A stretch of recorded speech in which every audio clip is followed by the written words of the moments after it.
پروردگار کی خاص نعمت ذات رسول خدا صلی اللہ علیہ وآلہ وسلم۔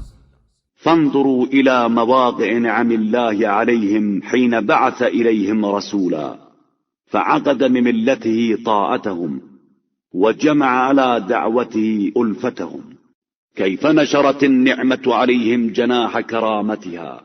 اس کے بعد دیکھو کہ پروردگار نے ان پر کس قدر احسانات کیے جب ان کی طرف ایک رسول بھیج دیا جس نے اپنے نظام سے ان کی اطاعت کو پابند بنایا اور اپنی دعوت پر ان کی الفتوں کو متحد کیا، اور اس کے نتیجے میں نعمتوں نے ان پر کرامت کے بال و پر پھیلا دیے۔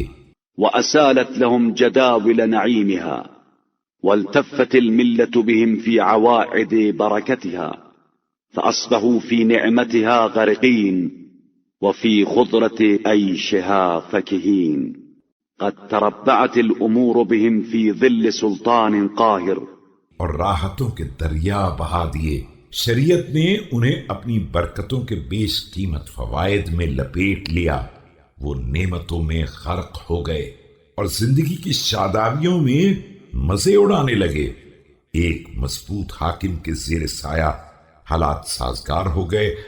وآوتهم الحال إلى كنف عز قالب وتعتفت الأمور عليهم في ذرى ملك ثابت فهم حكام على العالمين۔ اور حالات نے غلبہ و بزرگی کے پہلو میں جگہ دلوا دی اور ایک مستحکم ملک کی بلندیوں پر دنیا و دین کی سعادتیں ان کی طرف جھک پڑیں، وہ عالمین کے حکام ہو گئے۔ وملوك في أطراف الأراضين يملكون الأمور على من كان يملكها عليهم ويمضون الأحكام في من كان يمضيها فيهم لا تغمز لهم قناه ولا تقرأ لهم صفاه۔